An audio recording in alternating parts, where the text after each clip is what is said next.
Blaise Pascal wrote, "People are generally better persuaded by the reasons which they themselves discovered than by those which have come into the minds of others."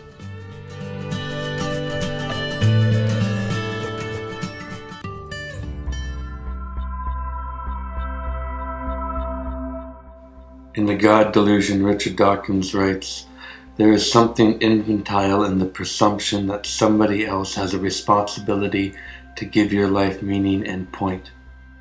The truly adult view, by contrast, is that our life is as meaningful, as full, and as wonderful as we choose to make it." It's funny, a few days ago I was for a police background check for working with children and people at risk, and I was getting fingerprints done. And part of having to get my fingerprints done is I had to go to the police station, obviously, and the constable said, "Okay, yeah, come on in, and we just have to run these against the database to make sure you are who you say you are," and that's fine. And we did that, and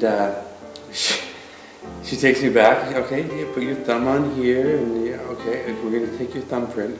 And so I just have my thumb all marked up in black, and I give it to her, and she grabs me by the wrist, and she jams my wrist around, and she twists it around, and she's sticking it on the paper, and I just said, "Am I doing it wrong? Is there something wrong? Did I make a mistake?"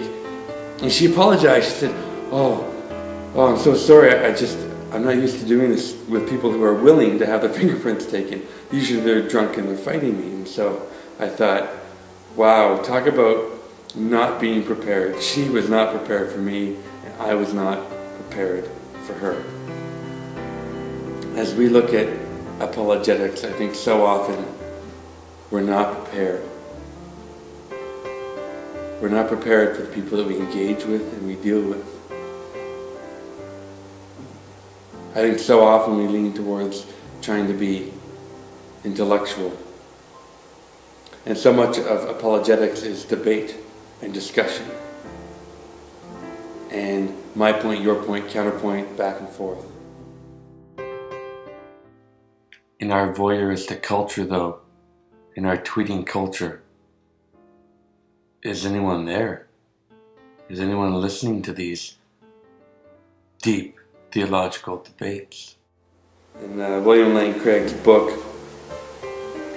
on apologetics, it says, "Apologetics specifically serves to show to unbelievers the truth of the Christian faith, to confirm that faith to believers, and to reveal and explore the connections between Christian doctrine and other truths." I just wonder if in today's society and culture, the more intellectual we make it, the more that we will realize that as we prepare ourselves on this level of intellectualism, there are all these people living their real lives, and they're not asking the questions that we're prepared to answer. They're not even there and engaging with us. The room is empty, but yet the talk continues. Do we so dive into the complicated that we're not even able to communicate in simplicity? Do we so wrap ourselves up in terminology that we're completely inaccessible? If we have a preconceived notion that we believe in God, then we'll look on YouTube at like that debate that was behind me, and we'll see, well, we could watch the whole debate, which is 2 hours and 21 minutes longer. We could look at the snippet that's entitled William Lane Craig, Christian Apologist, lays a knockout punch onto Christopher Hitchens. Or for atheists, we say, well, let's just watch that clip about where Christopher Hitchens lays a good point down on William Lane Craig. And so we just watch things and access things that we already accept and that we already believe. And I guess the question comes to me, and the question that comes to my mind is that all we have to talk about? Because I think oftentimes in Christianity, what happens when we walk away is from the intellectual debate is we think, well, how now can we engage our community? How now can we engage people? How now can we convince people about the gospel being true? And if we're not going to do that deep intellectual debate and talk about ontology and teleology and cosmology and all of the ologies, what can we talk about? How do we engage people about the necessity to come to faith in Christ if we can't intellectually debate them to it? And so what ends up happening